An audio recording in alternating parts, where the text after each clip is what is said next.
नमस्कार मित्रांनो, आपली नाती आपल्या हक्काच्या यूट्यूब चॅनलवर तुम्हा सर्वांचे मनपूर्वक स्वागत. आयुष्य जगत असताना आपल्या मनात कित्येकदा अनेक प्रश्न, शंका आणि अपराधीपणाची भावना निर्माण होते. पण स्वामींची कृपा कशी माणसाला आतून बदलून टाकते, हे सांगणारी ही एक अतिशय भावूक आणि प्रेरणादायी कथा आज आपण पाहणार आहोत. चला तर मग सुरू करूया कथा. श्री स्वामी समर्थ. एका गावात एक अतिशय साधी आणि स्वामींवर मनापासून श्रद्धा ठेवणारी स्त्री राहत होती. तिचे स्वामींवर आतोनात प्रेम होते. ती रोज अगदी भावपूर्ण वातावरणात नामस्मरण करायची. पण तिच्या मनात एक गोष्ट सतत सलत होती. तिची मांसाहाराची सवय. तिला नेहमी वाटायचे की या सवयीमुळे स्वामी कदाचित तिचा स्वीकार करणार नाहीत. गावातली लोकही वेगवेगळे नियम सांगायची. कोणी म्हणायचे सेवा करायची तर सर्व नियम काटेकोरपणे पाळलेच पाहिजे, तर कोणी म्हणायचे नियमापेक्षा श्रद्धा महत्त्वाची. लोकांच्या या वेगवेगळ्या बोलण्याने तिच्या मनातील अपराधीपणाची भावना आणखीनच वाढायची. ती जेव्हा स्वामींच्या प्रतिमेसमोर बसायची तेव्हा एका बाजूला तिला अथांग शांतता मिळायची, तर दुसऱ्या बाजूला मनात प्रश्न पडायचा, मांसाहार करून मी स्वामींची सेवा करू शकते का? मी योग्य मार्गावर आहे का? एक दिवस ती मंदिरात गेली.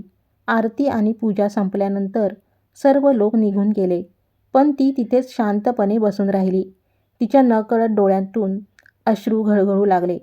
ती स्वामींसमोर हात जोडून म्हणाली, स्वामी महाराज, जर मी चुकत असेल तर मला योग्य मार्ग दाखवा.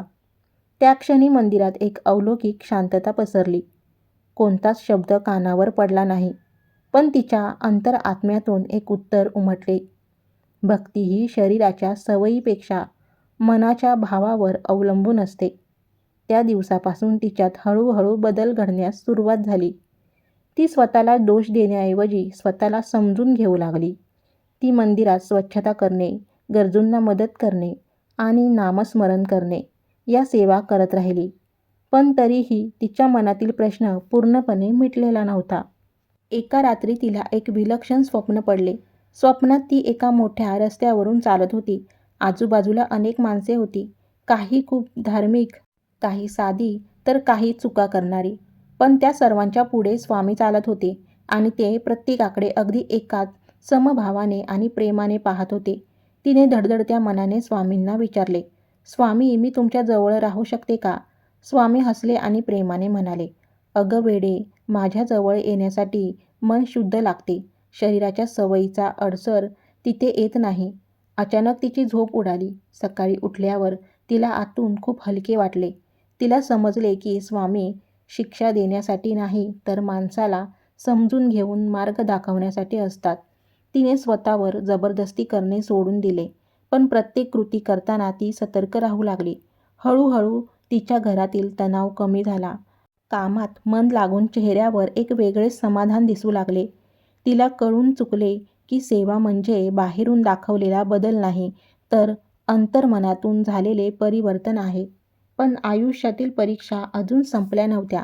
काही दिवसातच तिच्या कामात मोठे नुकसान झाले. घरात आर्थिक अडचण निर्माण झाली आणि ज्यांना ती आपली मानत होती ती लोकही तिच्यापासून दूर गेले. परिस्थिती इतकी बिकट झाली की प्रत्येक दिवस तणावात जाऊ लागला. संकट आल्यावर जगात कोणी साथ देत नाही, हा अनुभव तिने घेतला. त्या कठीण प्रसंगात तिच्या मनात पुन्हा शंका आली. मी स्वामींच्या मार्गावर चालण्यास योग्य नाही, म्हणूनच हे संकट आले आहे का? पण यावेळी ती खचली नाही.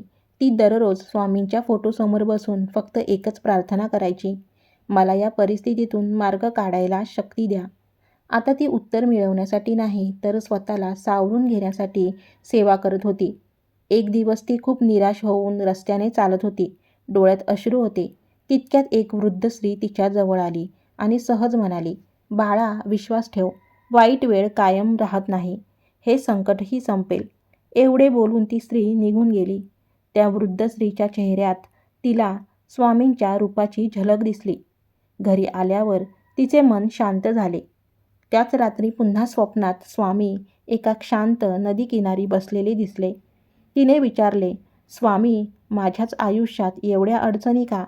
स्वामी शांतपणे म्हणाले, परीक्षा म्हणजे तुला माझ्यापासून दूर ढकलणे नाही, तर तुला आतून मजबूत करणे आहे.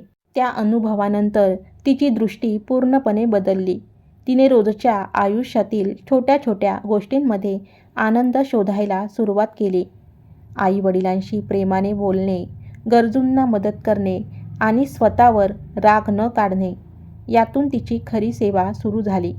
स्वामींनी तिला कधीच घाबरवले नाही, तर प्रेमाने योग्य विचार करायला शिकवले.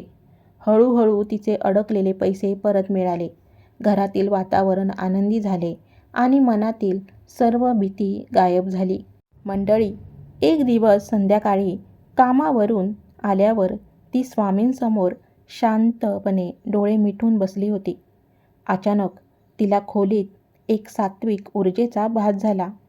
अंतर्मनातून स्पष्ट विचार आला, तू स्वतःला सतत दोष देत राहिलीस, पण मी तुला कधीच नाकारले नव्हते.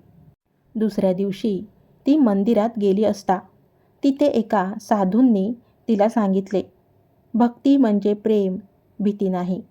त्या दिवसापासून तिने स्वतःवर कोणतेही कडक नियम लादणे बंद केले. मनाने प्रामाणिक राहिल्यामुळे काही आठवड्यातच तिची मांसाहाराची सवय अगदी सहज सुटून गेली.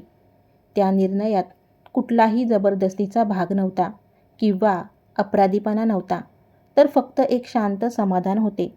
तिने अनुभवले की स्वामींनी तिच्याकडून काहीही हिसकावून घेतले नाही, तर तिच्या अंतर्मनातून हा सुंदर बदल घडवून आणला. त्या रात्री स्वप्नात स्वामी हसत म्हणाले, जेव्हा मन बदलते तेव्हा वाईट सवयी आपोआप मागे सुटतात. सकाळी उठल्यावर तिला जन्माचे सार्थक झाल्यासारखे वाटले. आता ती इतरांनाही सांगू लागली की स्वामींची सेवा करण्यासाठी सुरुवातीलाच परिपूर्ण असण्याची गरज नसते. अपूर्ण माणूसच स्वामी सेवेतून पूर्णत्वाकडे जातो. स्वामींची खरी कृपा हीच आहे की ती माणसाला हळूहळू योग्य दिशेने घेऊन जाते.